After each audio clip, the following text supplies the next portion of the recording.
I've recently been doing a lot of Conquest Lunatic Iron Man off of stream.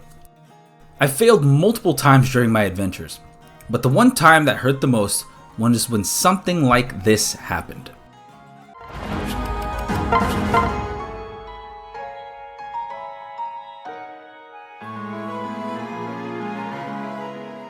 Because of that, I realized I wanted to make sure that I had what it takes in order to one-round Takumi at the end of the game. I want to start off by acknowledging another video that helped inspire this one by Zoran. He explains how you basically can one-turn or two-turn the last map in a very consistent manner. However, in this video, he talks about the specific builds necessary to be able to have a Takumi Killer, and he mentions them on terms of accessibility. And I questioned myself when I was seeing this as, which one is truly the most reliable?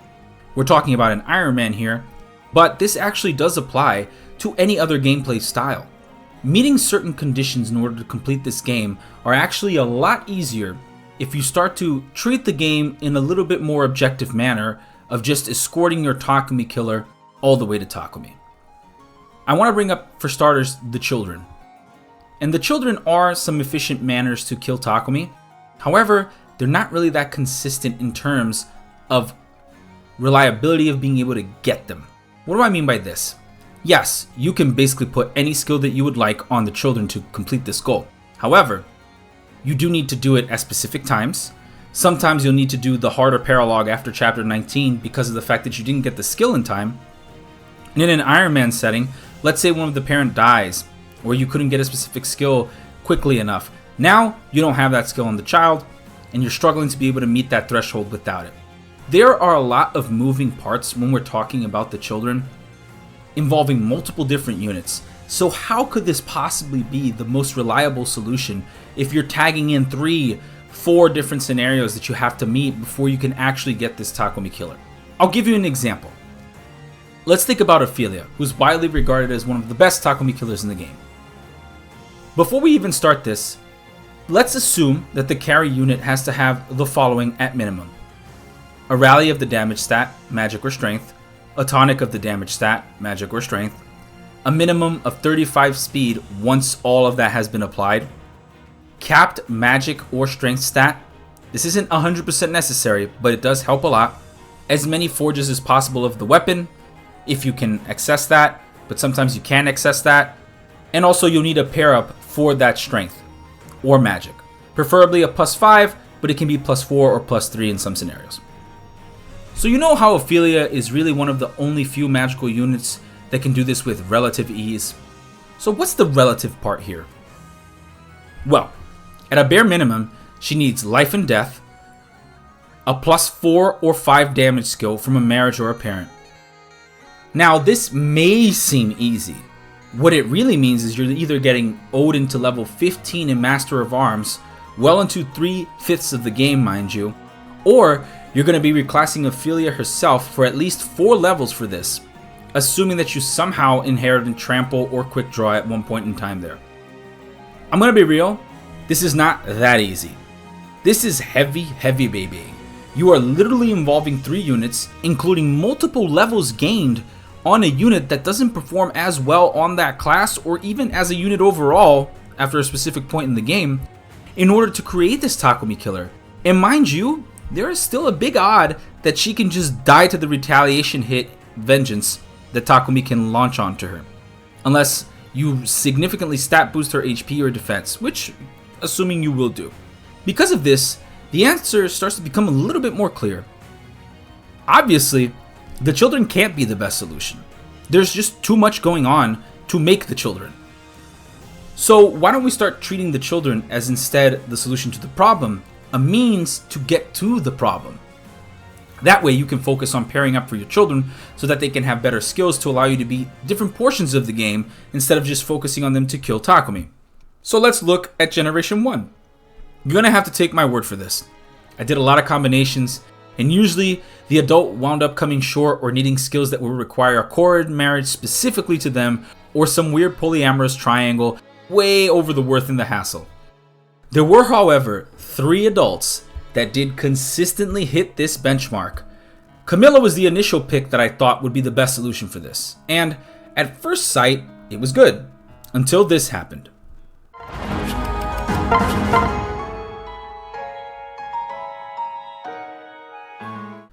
I found out pretty quickly that the only consistent way to get Camilla to do this is to be in Berserker, which is enough with either an Arthur or Beruka marriage, until you realize that you also need elbow room or quick draw.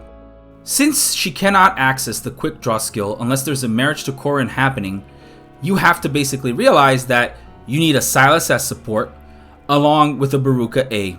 In as of itself, this isn't an issue, but again, there are 3 moving parts to reach the solution. It's not a reliable solution. The other option was Mozu. This one is indeed reliable. It's actually very good, with multiple pathways to success. Even better than that is the fact that Mozu has all the classes that she needs in order to succeed within her own reclass options. She does need to pick up Life and Death, and she does need to pick up Spendthrift, along with the sniper line, and have a crescent bow by the end of the game. The issue with this strategy is that Mozu has very, very low HP, even for Conquest standards, and can actually die again on the counter hit with Vengeance. This kill threshold, however, is reliable. Even a +3 strength pair up is enough to pull this off. She doesn't need marriages, she doesn't need partners. She just needs her own lines and the growing pains of dealing with the lower weapon ranks while you're building her up in Master of Arms or in the Archer itself. Overall, I'd say this is the second best option in terms of consistency. It does, however, present a problem, which is using Mozu, who is, at this point in time, probably 8 to 9 levels below any other character you've had at this point. It's not a bad investment by any means, because even having access to the sniper line throughout the game is very useful. Now, to nobody's surprise, the final and most consistent option is actually Corin. There are some magical ones, but the most common physical one I've seen throughout videos and throughout discussions on forums is actually the Great Knight Corin, which is strange given the research that I did. Usually it's paired with Gunter, and at some point in time it has gone through the Malignite class or the sniper line to pick up Quick Draw or Trample. This strength requirement in order to beat this boss is still pretty tight. If it's not a strength boon Corin, you do need the following in terms of Gunter pair up, elbow room, trample, and strength +2. This is nice and can be solid output throughout the whole game, but I still don't recommend this. The reason why I don't recommend this is that there are still moving parts that can fall off. You lost Gunter, we're struggling. You don't have a strength boon, we're struggling. You didn't pick up trample at some point in time, we're struggling. So you also have to marry outside of your line. So basically you have to have the reclass option into Paladin from somewhere and the Malignite option reclass from somewhere. How you're going to get this is most likely through a marriage and through a regular heart seal from your own chosen class. The best setup to actually beat this game reliably and one round Takumi is to use a Samurai Corin. Now let me be clear.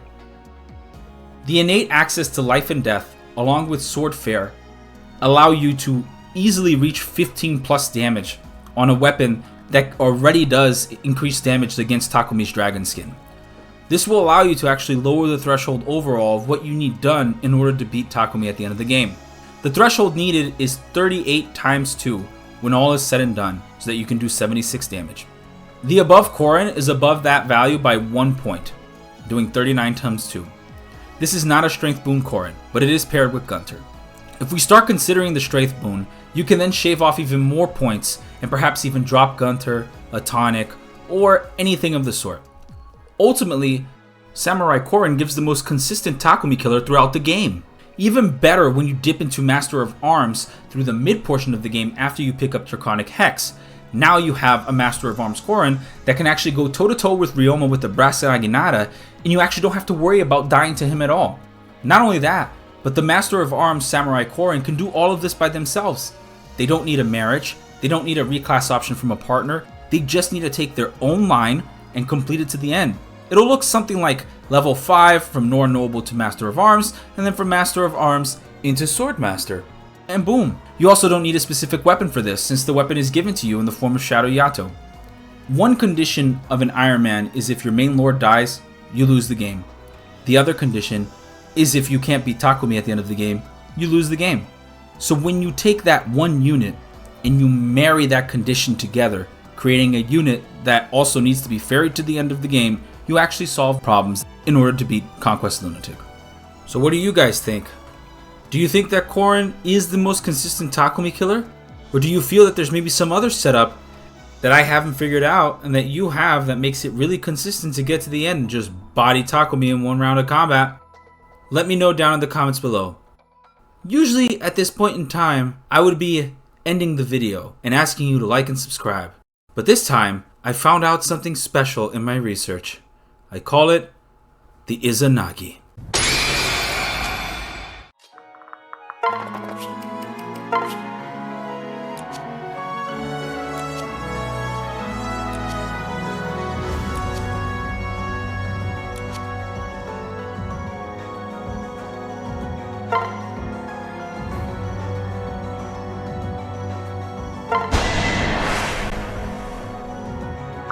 Ready for this?